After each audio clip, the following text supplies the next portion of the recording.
আল্লাহর কাছে মুনাজাত করছি যে আল্লাহ যে নরক থেকে আমরা যে বাংলাদেশে মুক্তি করছে। আমাদের ফ্যামিলি টোটাল ধ্বংস হয়ে গেছে ভাই, বিশ্বাস করবেন না। জীবনের কষ্টটা আমরা কাউকে দেখাতে পারবো না ভাই। হ্যাঁ, সবকিছু আছে। আর ভাবে মানে আমরা কাজ করতে চাই না, তারপর আবহাওয়া আমাদেরকে জোর করে পাঠানোর পরে তারপর আবহাওয়ার কোনো খবর নেই। মানে আপনারা কাজ না করার কারণ কি? মানে কিসের কাজ করতে? আমরা কাজ করছি মানে সাগরে, আবহাওয়া আমাদেরকে জোর করে সাগরে কাজ করাইছিল। কথা হচ্ছে এমবাসি আপনার কিসের কাজের কথা বলছিল? এমবাসি তো আমাদেরকে বলছিল মেশনের কাজ। এমবাসি না, মালিকে বলছিল। দিশা পরে সমুদ্রের ভিতরে। হ্যাঁ, সমুদ্রের কাজ মানে কষ্টের কাজ। আসলে সমুদ্রের ভিতরে কাজ করা তো অনেক টাফ ব্যাপার। ওখানে কি মানে মাছ শিকার করতে? হ্যাঁ, ওখানে মাছ ধরতাম আমরা। ওখানে তারপর জেলে কিভাবে আসলেন? জেলে আসলাম, আমাদেরকে জরা দরিয়া মানে আগে জরা দরিয়া কি করতো, লোক দেশে পাঠাইতো। তারপর আমাদেরকে মানে এখন জরা দরিয়া 1000 রিয়াল, আপনার 1500 রিয়াল এমন গেরামা করতেছে। গেরামা করিয়া ধরেন না এগুলো দিতে পারতেছে না, তো ওরা মানে এখন জেল কেটে এগুলো আমরা সব দিয়ে আসলাম আর কি। মানে শুধু মানে কোনো কারণ ছাড়াই ধরে আমাদেরকে শুধু বাঙালিকে মানে ধরেন নাকি ওরা বাঙালিকে হস্তর করে, মানে কি না শুধুমাত্র বাঙালিদেরকে ধরে, মানে ওমান থেকে বাঙালিদেরকে মানে কোনো কারণ ছাড়াই ধরে কারণ ছাড়াই বাঙালিরে ধরি এই বাংলাদেশে পাঠাইতে ভাই। 8 মাস 9 মাস 10 মাস জেল কাটাইছে। আর আমরা এম্বাসি যে বাংলাদেশ এম্বাসি আছে, কোনো আমরা এত বাঙালি জেল কাটতে আছি হুমান শহরে, কোনোদিন খোঁজ খবর নেন। বহুত বাঙালি আছে জেলে, বহুত মানে নর্মালি আমরা এক জেলে ধুয়েছি 5 থেকে 600 মানুষ ধুয়েছি এক জেলে, দুকুম জেলে 500-600 মানুষ শুধু বাঙালি। হ্যাঁ, দুকুম জেলে আছে বাঙালি। আবার লাগবি জেলে আছে 120 জন, বহুত বাঙালি 120 জন আছে লাগবি জেলে। এরপরে হাইমা মাউদ জেলা আছে নর্মালি 70 থেকে 80 জন, সব বাঙালি ভাই।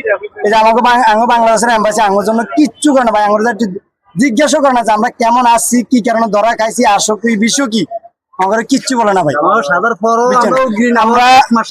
আমরা সাজা শেষ আমার গেছে মাসের 27 তারিখে, আমার সাজা শেষ।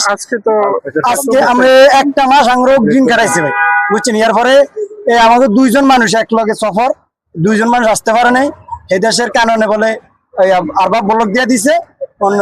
আগে শ্রোতা তত্ত্ব করে নাই, তত্ত্ব করে নাকি ব্লক আছে না নাই, শ্রোতা তত্ত্ব করে নাই। এখন এই কারণে এরা আইসে টিকিট কাটছে, টিকিট ক্যান্সেল হয়ে গেছে। এখানে আইতারা আয়া দেখে এয়ারপোর্ট আয়া দেখে পাসপোর্টে ব্লক, আরবাব ব্লক দিয়ে দিছে। আমরা তো জানি না ভাই আমরা আরবাব কি ব্লক দিছে না দিছে, আমরা জেলখানা আমরা কইতে পারি না। তত্ত্ব করবো শ্রোতা, নাহলে তত্ত্ব করবে কি বাংলাদেশ এম্বাসি ভাই, কে কিচ্ছু বলে না। আজকে এই কারণে 2টা মানুষ 8 মাস জেল খাড়ি এখনো দেশে আসতে পারে না, এয়ারপোর্ট থেকে চলে গেছে।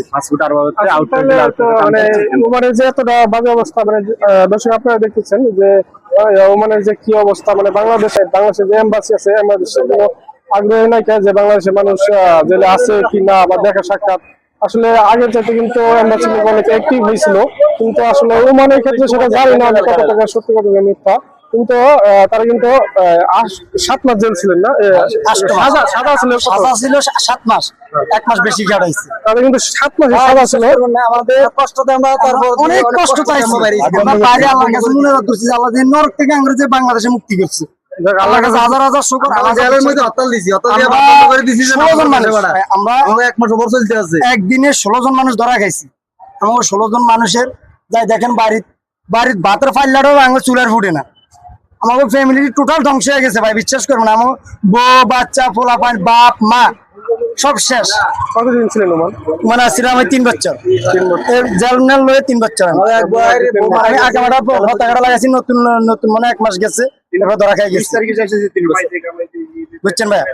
আমাকে এই যে আমরা এখান থেকে যে যাবো, এখান থেকে দেশে যাবো, যে আমাকে মনে কিছু হালকা পাতলা কিছু আছে, আগের টাকা ছিল, আগের আমরা দেশের থেকে লইয়া গেছি, হালকা পাতলা কিছু টাকা ছিল, এতে বাইরে যাইতে পারবো। আর আমরা বাংলাদেশের এম্বাসি বাঙালিলে কিছুই করে না, বাংলাদেশের এম্বাসি ভাই বাঙালি কিছু করে না ভাই, বিশ্বাস করবেন না ভাই। জীবনে মরে গেছি, কাউরে আমরা জীবনের কষ্টটা আমরা কাউকে দেখাতে পারবো না ভাই। এমন জীবনে এই কষ্ট করে 8 মাস আমরা সরকারের কাছে বলি আমাকে কোনো বাঙালি ভাই যে আপনাদের কষ্টটা মানে কষ্ট ছিলাম একটু করা মানে কষ্ট নিত আপনাদের ব্যাপারটা, মানে খুবই খারাপ লাগলো যে 7 মাস জেল খাটার পরেও আপনার 1 মাস।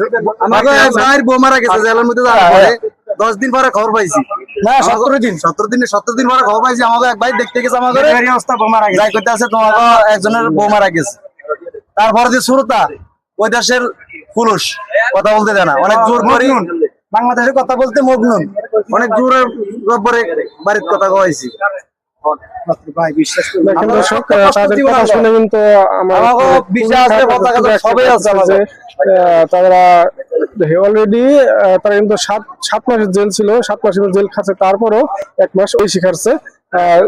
বেশি খাটার পরে তারপরে দেখেন যে তারা যে আসছে অনেক মানে বলতে গেলে যে মানুষ যেমন বাংলাদেশে হরতাল করে ওরকম তো যেমন জেলের ভিতরে ওরকম খাটানো সব বন্ধ করে দিয়ে তারপরে কিন্তু তারা আসছে বাংলাদেশে। এক বলা যায় যে তারা একবারে যুদ্ধ করে তারপর আসছে বাংলাদেশে। বাংলাদেশে আসলে আসলে এম্বাসি কিন্তু আমি যতদূর জানতাম এম্বাসি লোক সব দেশে একটু কঠিন হয়েছে আগের চাইতে, কিন্তু ওমানের ক্ষেত্রে যে এতটা খারাপ অবস্থায় আছে সেটা কিন্তু জানি না। বড় ভাইরা বললো যে এখনো কিন্তু তারা প্রায় 300-400 লোক ওইখানে জেলে মজুদ আছে, তারা কিন্তু এখনো বাংলাদেশে আসতে পারে না। 3টা জেলে প্রায় 3 জেলে তাদের কতটি লোক হবে? 1,500 মানুষ আছে। 1,500 3টা জেলে 1,500 বাঙালি আটকে রাখছে, এখনো কিন্তু বাংলাদেশে পাঠাইতেছে না বা ব্যাক করতেছে না। তারা কিন্তু খুবই কষ্ট আছে। আমি বাংলাদেশ কর্তৃপক্ষ বলবো বা এম্বাসি লোকদের বলবো যারা যেন একটু আগ্রহ করে বাংলাদেশের লোকগুলা এগুলো যেন বাসা আনার চেষ্টা করে বা বাংলাদেশে আনার ব্যাক করার জন্য আকুল চেষ্টা করে। আসলে বাংলাদেশ কি বলবো, তাদের কথা শুনে আসলে আমার জবান বন্ধ হয়ে গেছে যে তারা এত কষ্ট করে এত আসে। একজনের কিন্তু একজনের ওয়াইফ কিন্তু বাচ্চা ডেলিভারির সময় কিন্তু একজন মানে ওয়াইফ মারা গেছে একদম, মানে কি বলবো ভাষা নাই বলার মতো। তো এরকম একটা সিচুয়েশনে কিন্তু জেলের ভিতরে কিন্তু কাটানো খুবই একটা কষ্টের একটা বিষয়। আর তারা কিন্তু খুবই কষ্টে ছিল বা কষ্টে আছে এখনো। তারা আসছে বাংলাদেশে, এখন তারা যে বাসা যাবে এইটাও অনেক কষ্টের, যে এইভাবে আসছে এরা এইভাবে চলে যেতেছে বাসায় ফ্যামিলির যাদের ফ্যামিলির সামনে যে দাঁড়াবে, কি বলে দাঁড়াবে, মুখ টেনে কিভাবে দাঁড়াবে, কিন্তু অনেক